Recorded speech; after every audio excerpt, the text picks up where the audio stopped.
Alors moi c'est Cerise Doucet, j'ai 34 ans et je suis photographe plasticienne.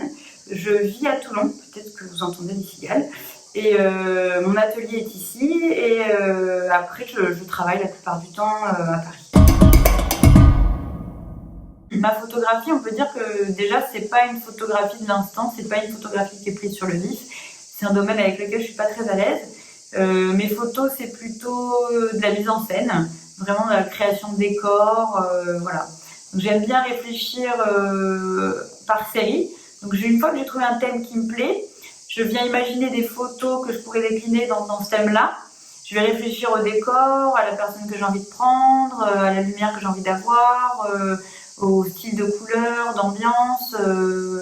Voilà. Une fois que j'ai trouvé ça, je vais créer le décor dans mon atelier. Donc ça peut être des décors que je crée de A à Z, ça peut être entièrement en papier, entièrement en métal, ça peut être avec des matières que je trouve, ça peut être avec de la pierre. Après, je peux aussi utiliser des objets qui sont directement chez la personne que je vais prendre en photo, parce que les objets peuvent raconter l'histoire de la personne, ils peuvent avoir un intérêt pour le thème. Ou alors ça peut être aussi des objets que j'achète, que je vais chiner. Voilà, c'est comme j'ai envie, ça dépend de la photo que je veux faire. Dans mes photos, la plupart du temps, les décors sont suspendus à des fils, donc on a l'impression qu'ils flottent, qu'ils lévitent. Donc voilà, donc il y a vraiment tout un travail à faire avant. Donc je viens créer tout le décor que j'accroche à une structure.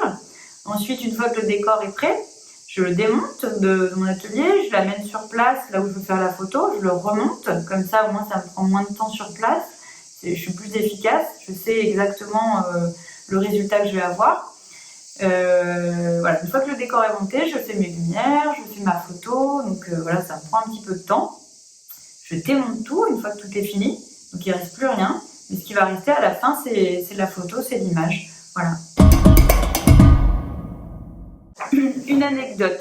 Alors, il y a un projet sur lequel j'ai vraiment beaucoup aimé travailler. C'est une série qui s'appelle Un autre éclat. C'est un projet de commande pour une usine de boulons, de boulonnerie-visserie, pour des gros engins, donc c'était des gros trucs.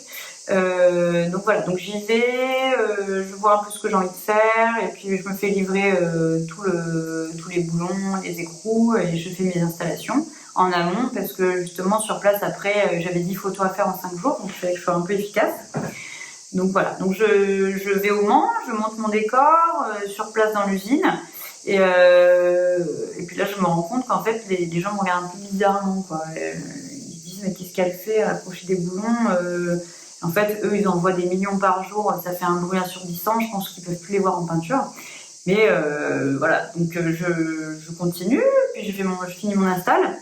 Et puis là, je fais un petit tour pour savoir qui veut poser dans la photo. Donc je me rends compte qu'il n'y a pas tant de monde que ça. Il y avait une cinquantaine d'ouvriers et finalement, la première photo, il y en a genre 5 ou 6 qui sont venus.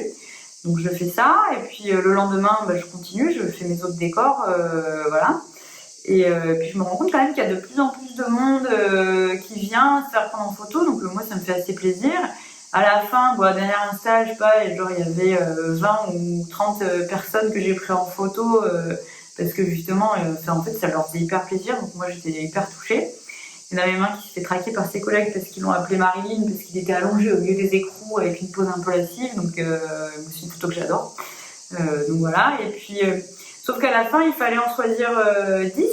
Voilà, donc je me suis rendu compte que c'était un peu dommage qu'ils soient tous venus et qu'à la fin ils n'aient pas leurs photos. Donc j'ai retouché 50 photos et je leur ai envoyé chacun leur petite photo numérotée, signée et tout avec un petit mot. Et puis après il y a les 10 que j'ai sélectionnés qui sont. Mais voilà, ça m'a fait hyper plaisir ce projet. Voilà, ça m'a vachement touchée.